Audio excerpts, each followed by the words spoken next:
World leaders gathered at the COP26 Summit in a rush to fight climate change. But is the summit just full of empty promises?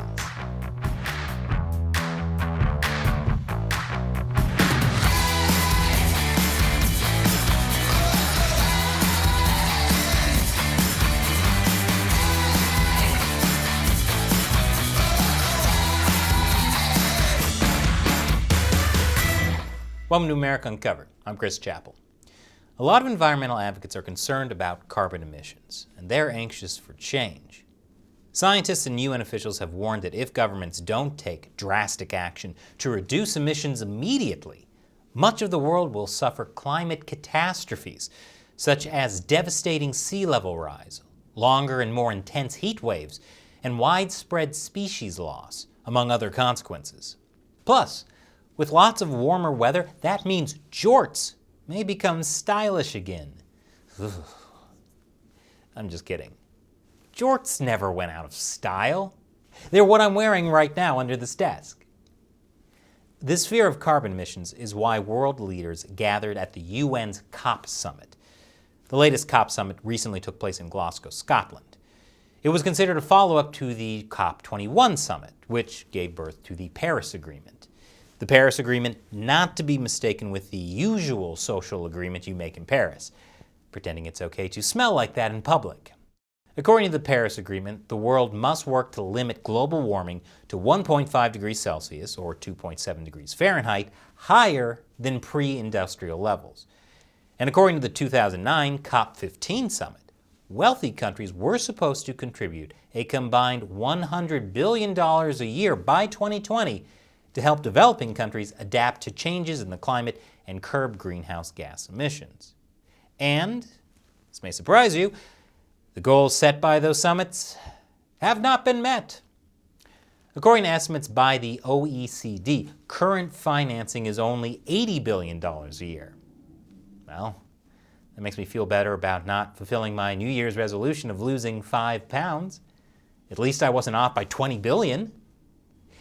And the amount countries fell short of their goal might be even more than that, because sometimes developed countries label projects as climate relevant when they're mostly not, like road construction. And according to UN Secretary General Antonio Guterres, the global warming goal of 1.5 degrees Celsius is on life support, with global temperatures having already risen to 1.1 degrees higher than pre-industrial levels as of 2020. And that was the year everyone said nature is healing. Guess they just misspelled heating. To have any chance of capping global heating to 1.5 degrees Celsius above pre-industrial levels, the aspirational goal of the 2015 Paris Agreement, the world needs to almost halve greenhouse gas emissions in the next 8 years and reach net zero emissions by 2050. According to the Climate Action Tracker, the world needs to cut greenhouse gas emissions by almost 27 billion metric tons a year in order to limit global warming to 1.5 degrees Celsius by 2030.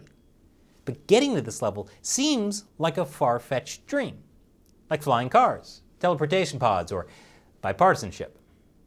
Some politicians, however, have a more positive outlook to this year's summit. I'll explain more after the break. Welcome back. Some may wonder what makes this year's climate summit so special, other than giving birth to all of the Joe Biden napping memes. Well, the UN meeting in Glasgow, Scotland, was billed as humanity's last and best chance to keep the all-important goal of 1.5 degrees Celsius alive. I haven't seen anyone this obsessed with not raising the temperature by a few degrees since my cheap Uncle Tony, who wanted to save $4 on his heating bill.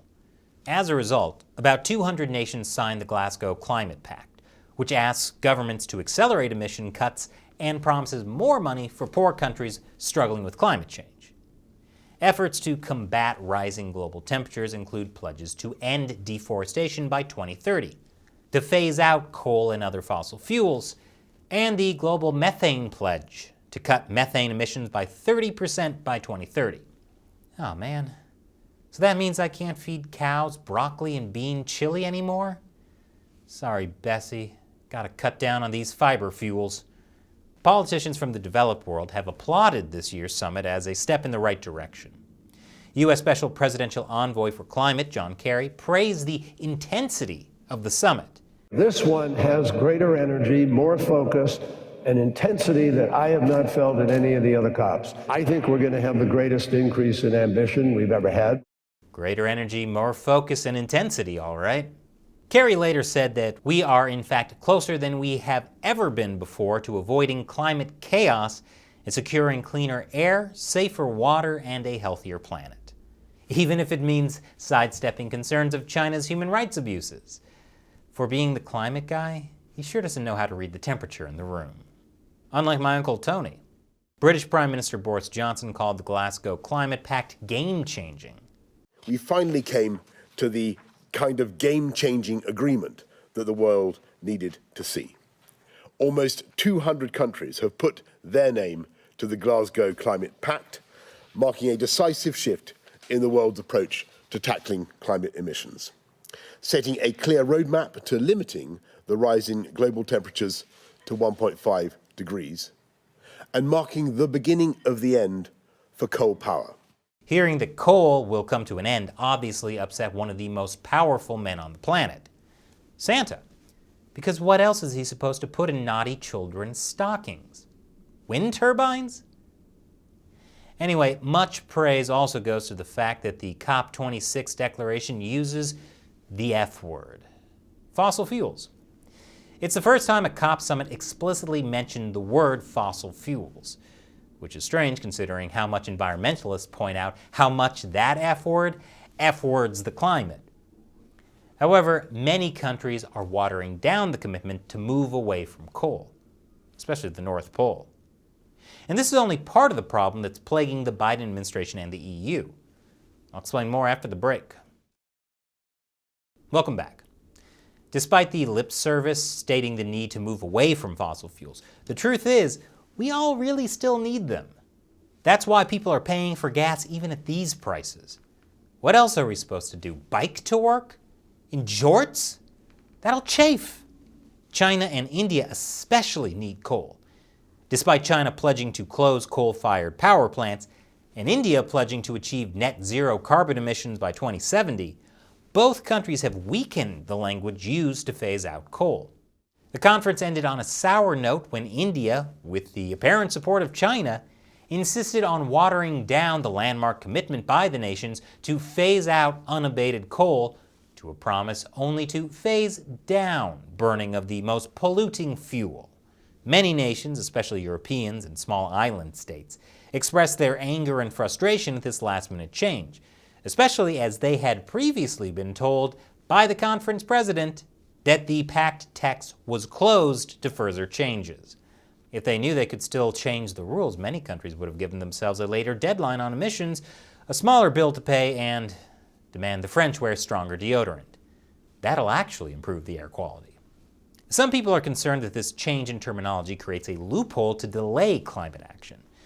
But it's not just China and India who benefit from this. Both the US and Europe need fossil fuels, especially during an ongoing energy crisis and rising prices. The US energy grid still uses 60% fossil fuels, and that may be the reason the US didn't sign any commitment to move away from coal. And although the Glasgow Climate Pact signed by 200 countries does call on phasing out coal and fossil fuel subsidies, no firm dates or targets were set. Kind of like my New Year's resolution. We'll all lose 5 pounds within the next 100 years, especially when post-mortem decay sets in. Don't think of it as dying so much as finally reaching your weight goal. That's one reason many scientists say that the COP26 summit hasn't solved the climate change problem. And aside from all the loopholes, the pact written at the summit isn't legally binding. With words like urges and requests popping up a lot, the pact essentially requires each signatory to come up with its own domestic laws and policies to cut emissions. They exchange a bunch of empty rhetoric, didn't actually take any meaningful action, and are congratulating themselves for doing essentially nothing? They should just hold the next COP summit on Twitter. The vague language makes it very hard to actually enforce meaningful climate change policies. There's just no practical way to do so, which is exactly the type of thing China, a country that cheats on pretty much every agreement, can exploit.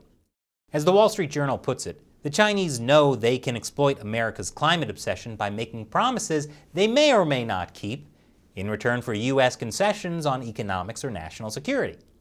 Kind of like parents promising to take their kids to Disneyland if they eat their broccoli and being chili, and stop feeding it to the cows. You know they're probably lying, but that's a gamble you're willing to take. The Glasgow Climate Pact doesn't fully address ways to meaningfully fund poor developing countries. Many developing nations had complained throughout the conference that rich developed nations should be making more specific money pledges in recognition of their historic responsibility for climate change, which is why countries like India propose $1 trillion in aid, or in Africa's case, $1.3 trillion by 2030. And Chapalonia wants $11 quadrillion by next Tuesday. We're the most developing nation of all. This obviously wouldn't fly for the US and other developed countries. But developing countries argue that rich countries are responsible for most of today's climate change impacts because they started emitting carbon much earlier than the rest of the world. Countries want the rich ones to fund what's called loss and damage as compensation. Essentially, reparations. To which African Americans responded, good luck with that. But wealthy countries don't want any language in a loss and damage agreement that hints that they are liable for climate change. So is the COP26 summit a failure? Swedish activist Greta Thunberg thinks so. It is not a secret that COP26 is a failure. It should be obvious that we cannot solve a crisis with the same methods that got us into it in the first place. And more people are starting to realize this. Thunberg led about 25,000 protesters outside the climate summit today. The demonstrators calling on politicians and business executives to do more to address climate change.